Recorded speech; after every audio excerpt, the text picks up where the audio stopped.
Rude Nation is the 10th of the month. It's a brand new year, 2026. It's time, once again, for RudeBoyz Top 10, Tommy. And Tommy, January means one thing. It means a lot of things, but what does it mean for you boys?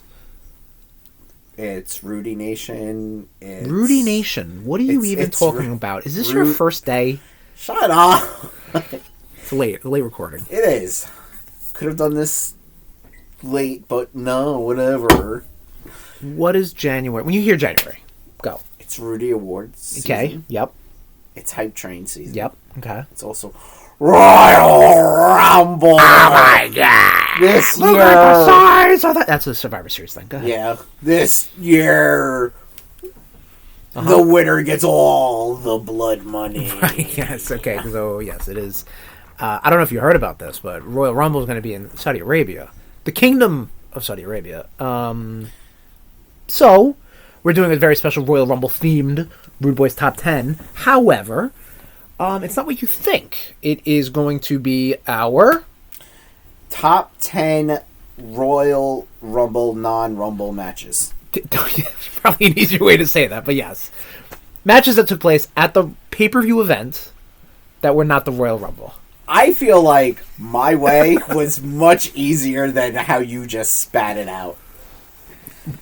We'll agree to disagree. No, we're going to agree that I'm right. So what do we got on the top 10 list, Tommy? Starting off in no particular order, as per usual. Yep. Number 1. Yep. Let's start. Is Jericho versus Benoit ladder match 2001. This is my favorite one-on-one ladder match. Yes. It is an incredible match. Incredible ladder match, particularly with two very good performers who know each other's in and out. Definitely a lot of moments when you watch this match, you look back and you're like, "Whoop, that did it. That was the one. That was the one right there. That was it. That scrambled the old eggs." I mean, doing the flying headbutt for 20 plus years definitely had nothing to do with it. Doing performance enhancing drugs definitely didn't do it. Maybe diving through the ropes to a chair shot. Yeah, that was. I remember watching that back in 2001, and I was like, "Holy shit! Yeah. This year's gonna be great." And Jericho wound up with that chair shot. Sure, yeah, of course. And and this match just kept going. Like we watched it recently when we were putting this list together. It just keeps going. Yeah. Like there's a lot of not false finishes, but there's a lot of times this match could have ended. Yeah. And it just kept going. So they gave the performers a lot of time in a ring to get their stuff going on. 25th anniversary. There we go. Of this, my favorite one-on-one ladder match. Which is also probably tied for like 3 other one-on-one ladder matches, I'm going to be honest. Razor Ramon or Shawn Michaels? Yeah, and maybe I'd have to watch Jericho and Shawn Michaels again on that Unforgiven pay-per-view or whatever. Okay. That was pretty good from what I remember, but I gotta watch it again. Maybe we'll do a top 10 of ladder matches. Ooh. Next up is AJ Styles versus John Cena. This is where John Cena gets number 16. Sweet 16. Just like on Epstein Island, the John Cena wins his 16th. Where our president was. Yes, that's correct. Well, redacted. Yes, this AJ Styles and John Cena have had... He's corrupt. John Cena and AJ Styles have had just incredible chemistry. Oh, yeah. Ever since they locked up. Which you really think... You wouldn't think these two would have as good a chemistry as they do. Why do you think that? Well, why do you say that? So, you had AJ Styles who, like... Let's face facts. TNA... Was indie for... Was considered indie for a good long time. I mean, not by definition, but I understand what you're trying to get at. But, and then you had John Cena, who was pretty much trained by the WWE machine. Yeah. So, like, it was a pleasant surprise to see that such, like, two guys who came from such different backgrounds were able to have such great chemistry wrestling. Well, I mean, that's just the beauty of pro wrestling sometimes, my brother. That just kind of things happen like that, and it's a beautiful thing. And we as fans, appreciate that. Yeah, so even from the first time they locked up to the last time they locked up, Yeah. in for Australia. Australia. Yes, later 2025, a few months ago.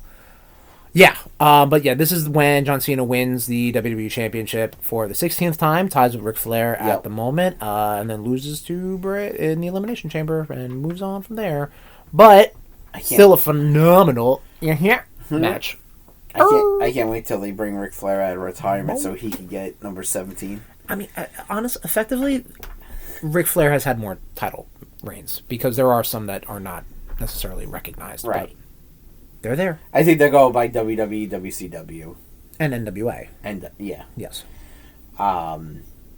Next up is Mankind vs. The Rock. I Quit match 1999. Yes, this one is brutal. Very brutal. So brutal that they had to make a whole shitty documentary about it. Yeah, you're not a fan of that documentary.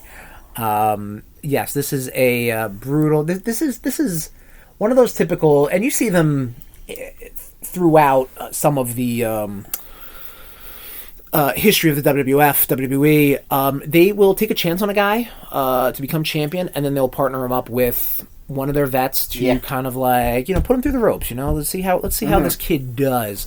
And at the time, it was The Rock, and it was Mankind, Mick Foley. Yes. And here comes my puppy! Yay! Hi, puppy! So The Rock won the WWE Championship from Deadly Game Survivor Series. Trades it back and forth with Mankind for a little bit, leading up to this I Quit match. And just two fucking crazy good performers, even who came from the early days of the Attitude Era. Yep. Really just solidifying themselves as main eventers. Not to say that The Rock and Mankind both weren't, but in the echelon of Austin and Taker, and I'll even say Kane at the time, they definitely were players. Yeah, I remember watching this match live. Oh yeah, and I was just like, dear God, those fucking... Oh yeah, the 12, 16 chair shots. Yeah, what the fuck it was. Yeah, and then of course this did lead into the empty arena match. You always have to bring up this stupid fucking empty arena match. It was Halftime Heat. Yeah, I know. I watched it. It was something on MTV. Yeah, I watched it. It was on what? MTV. On what? Oh, there used to be a channel. It was called Music Television. Oh, okay. And they had wrestling on it on the day of the Super Bowl. Right. But and then when the I Quit came out, I was just like, shenanigans, Russo-rific. Heel shenanigans, which was pretty good. Next up is Triple H versus Cactus Jack at MSG in 2000. Another insane Mick Foley performance. Oh my God. And even the promos leading up to this. Because, Foley got fired? Yeah, there was some... And then, he's doing the promo, and as he's walking down the ramp on SmackDown... Okay, I know what we're talking about. Yeah, Foley didn't get fired. Foley, as Mankind realized, Mankind's not ready to wrestle. Right. But I know somebody who is. Right, takes the shirt off. And that was at the... Oh, that wasn't at the Garden, but it's obviously leading up to the Garden. Yeah. Was that at the Coliseum? I don't think it was at the Coliseum. Might have been Pennsylvania, because I know it got a good pop. Yeah. And, that's a ECW crowd, brother. It could have been, might not have been. But this match, fucking Triple H almost fucking died because taking a pedigree on some a nail on a pallet. Yeah, and a nail was if the nail was over anymore, it would have cut into his fucking muscle. Artery or some shit. Yeah. But this is it's Mick Foley going fucking nuts. Obviously, their Hell in a Cell match is spoken highly to. That takes place the next month. However, this street fight, again, Royal Rumble 2000 is my favorite Royal Rumble from top to bottom. It's just good energy. Yeah. Yes, I understand Mae Young shows her titties. Yeah, I also understand the New Age Outlaws were fucking on LSD or something like that. Were they? But they were not in any shape to wrestle. Yeah. Yeah, I know Taz basically ruined his career the same night he debuted. But... Oh, and yeah, I also know the Royal Rumble match itself is kind of lame and mid, but we're going to talk about some of the matches on here, which is kind of, I guess, the highlight.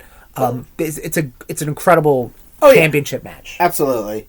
Was it championship or was it a grudge match? That was a championship match. Yeah. It was another element of, because Triple H at the time was a fairly new champion. Right. Yeah. So let's put him with the vet. You know, it's WrestleMania season. Right. WrestleMania baby woo. Oh, he wasn't going anywhere. He was married to the boss's daughter. Again, you gotta say this guy can fucking cut it, man. You know.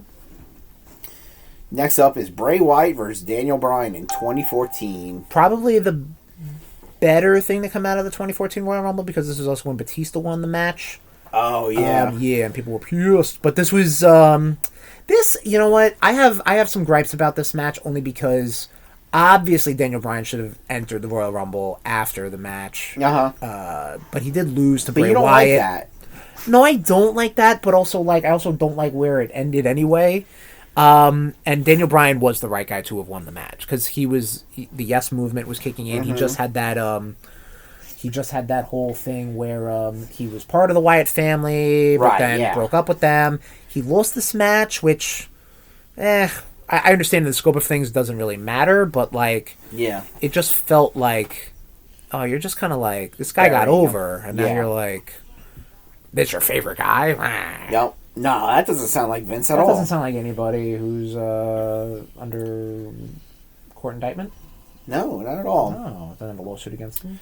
Next up is Brock Lesnar versus John Cena versus Seth Rollins in 2015. Yeah, this is a crazy triple threat. Yeah, this had some... I think that main evented the Royal Rumble that year. I don't think it did. There's no way to know. There's no way to know. I don't think it did. But this was... Well, no, I think Roman won that, because it led up to the WrestleMania, because at that point Seth was still Mr. Money in the Bank, and he cashed in at that Mania. So, but this is crazy, because obviously Seth is going to go hard. This is still young, singles push Seth Rollins. You would be correct. Thank you. This is young singles push Seth Rollins, Mr. Money in the Back. He's going to go crazy. He's going to do Phoenix Splashes. He's going to do fucking top rope superplexes into regular ass superplexes. You got John Cena, who I think this era of John Cena is really good, because he's not necessarily the guy. Right. He's just kind of sidestepping a little bit. Right, he's making room for other people, which I appreciate. I think him being on the SmackDown brand exclusively for a little bit, that was good, because it was he's John Cena, but and he could be hogging it up every episode, but he's not, so you have that John Cena, who, when that John Cena is not Mr. Company, is a really good John Cena. Yeah. And then Brock is a fucking cyborg mountain monster man.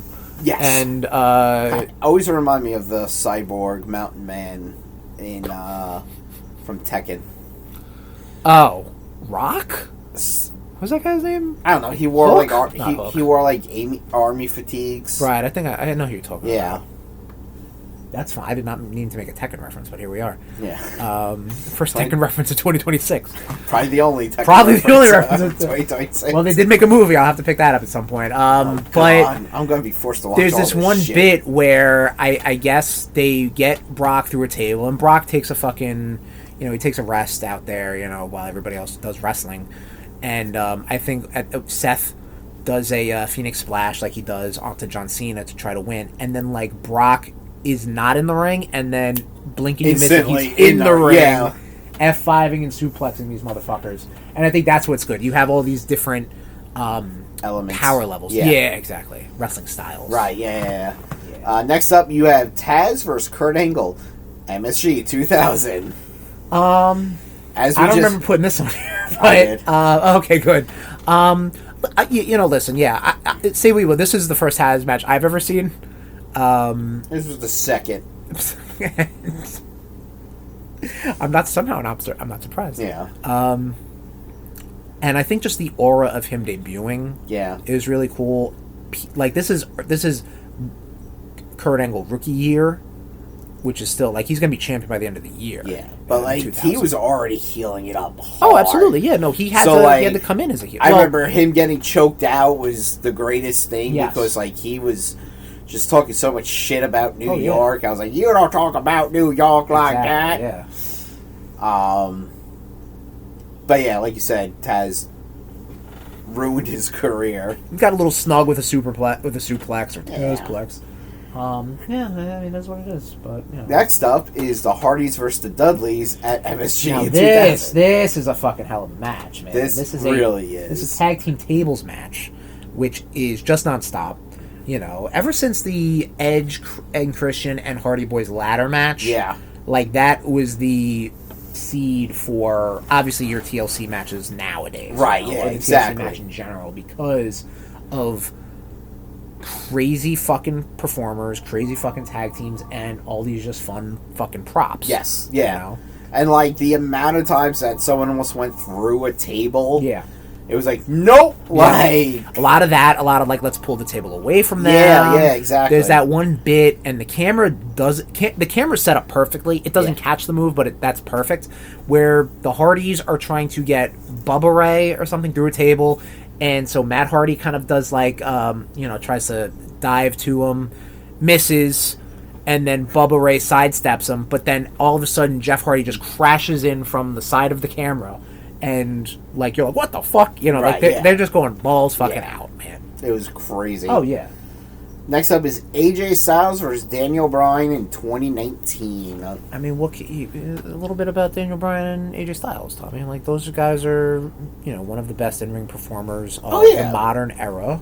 I mean, this is also, like, you informed me, this is when Daniel Bryan was, like, the Earth's champion. Yes. He was Captain Planet, Yep. if you will. Oh, Planet. I mean, what more can you say but just go watch this match? Yeah. Oh, absolutely, Like, it's AJ Styles and Daniel Bryan. You won't be fucking disappointed. Yeah. Yeah. No, this is a good use of also, like, you're not going to waste either person. Obviously, Daniel Bryan was champ at the time, but you're not going to waste AJ Styles just in the Rumble. Like, Correct, you have him in a featured role on the card in a main event. Maybe not the last match, but a main event. Right. And last but certainly not least is Goldust versus Razor Ramon for the IC title. This was obviously our oldest match on here, but this was Goldust's I don't want to say coming out party, but like this was like when he was like, oh, this guy is going to be a player. You know what I mean? Like this guy's going to be a thing. Like he's just not a cartoon villain or character or whatever. Like this guy's going to be someone, and he wins the IC title from Razor Ramon. Yeah, which was a big deal. A big deal because this young Nepo baby came in. And got to take it off the guy who is holding the title for a bit and also was having some really good matches. Obviously, yes, he is Dusty Rhodes' No, I'm just son. I'm kidding. No, okay, but like that's a good point because like they don't really make a big deal that he is Dusty's son. No, I don't think that until they do. I really don't think that becomes a big deal until he hits WCW. Well, I mean, he was in WCW prior to being Goldust. Like he was like the natural Dustin Rhodes. Right, but then he goes back. Yeah, and that's when they start making. Well, they make him like 7, and then like they're like, this is stupid. This is I'm stupid. not doing this. Yeah. And then he was because he was Goldust for like fucking 10 years. Yeah, and then what? He was Black Rain. Yeah, we don't talk about Black Rain. Yeah, I mean, they really kind of made it more of a he's Dusty's son when like Cody came in and they were facing the Shield for the tag. They had, they when he feuded with Lawler, I know he brought up Dusty a lot. No, I know. No, in a promo, he called him the F word too. What are you gonna do? Yeah, I mean, really, you can't take the words from a pedo. So, I was trying to formulate that sentence when you got there. Right? Yeah, Jerry Lawler, pedophile. Yes. And on that note, that is our top 10 non-Royal Rumble matches. Well, non-Royal Rumble matches that took place at the Royal Premium Rumble. Live event, WWE Royal Rumble. How's that? Correct. Is that correct? All right. We'll see you next month, Rude Nation. RudeBoyz Top 10. This has been a presentation of the Rude Boys Podcast Network. Oops.